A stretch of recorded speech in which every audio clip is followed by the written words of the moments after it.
स्वार्थन्वेषी लोक चाहूँ अधिका 10% 12% धान काटिया मुझे मना कर कटिन छटिन हम ना। मंडी रे कटिनी छटिनी न करिबा पाई राज्य सरकार निर्देश देथिला बेले किछि मिलर याकू खातिर करुनथवा अभियोग आसीछि। ए अभियोग को नै सिमुला विधायक मिलर मानकू तागिद करुथवा देखिबा मिलिछि। चलित खरीफ ऋतु रे सरकारी स्तर रे धान मंडी खोला जाय धान किणा प्रक्रिया जारी रहिछि। धान किणा प्रक्रिया को स्वच्छ और निरपेक्ष करिबा पाई राज्यर प्रत्येक मंडी उपरे कड़ा नजर रखिबाकू राज्य सरकार निर्देश दैछन्ति। मात्र सिमुला और खैरा अंचल रे किछि समवाय समिति और असाधु मिलरंक चक्रांतरे 7 ରୁ 12% चाषी निकटरू कटिनी छटिनी करा जाथुवा नै केतक चाषी सिमुला विधायक पद्मलोचन पंडा निकट रे अभियोग करथिले। अभियोग पाई श्री पंडा सेवा समवाय समिति को परिदर्शन करी समितिर संपादक और मिलर को एभली न करिबा पाई निर्देश दैछन्ति।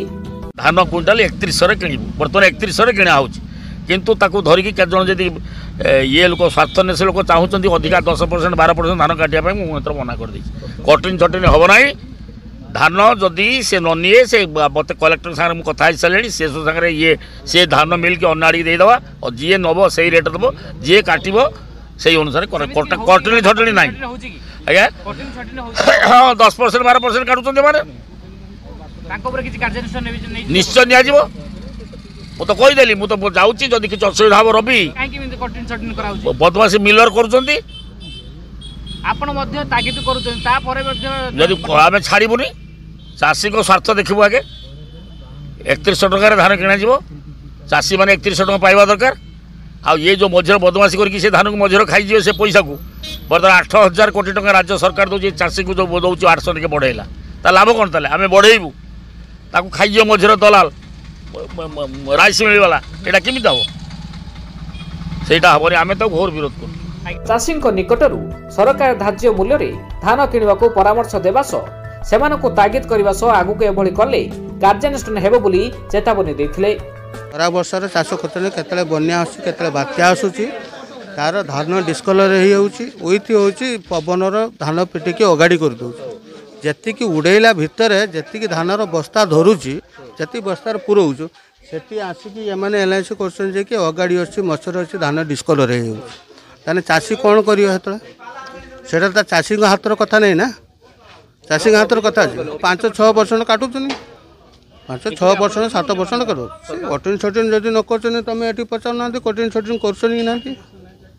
सेहीपरि राज्य कृषक मोर्चार सभापति सिमुलार विभिन्न सेवा समवाय समिति को जाई चाषी सहित आलोचना करने सह धानर मान परीक्षा करथिले। सरकार मंत्री विधायक सांसद एवं चाषी प्रतिनिधि माने समस्त धान मंडी परिदर्शन करने सहित तदारक कर आज से परिप्रेक्षी मु आज आमर बालेश्वर जिलार ओढ़ा सेवा समवाय समिति चली धान मंडी परिदर्शन कली एवं तदारक कली चाषी मान सहित मिसिकी समस्या विषय आलोचना कली।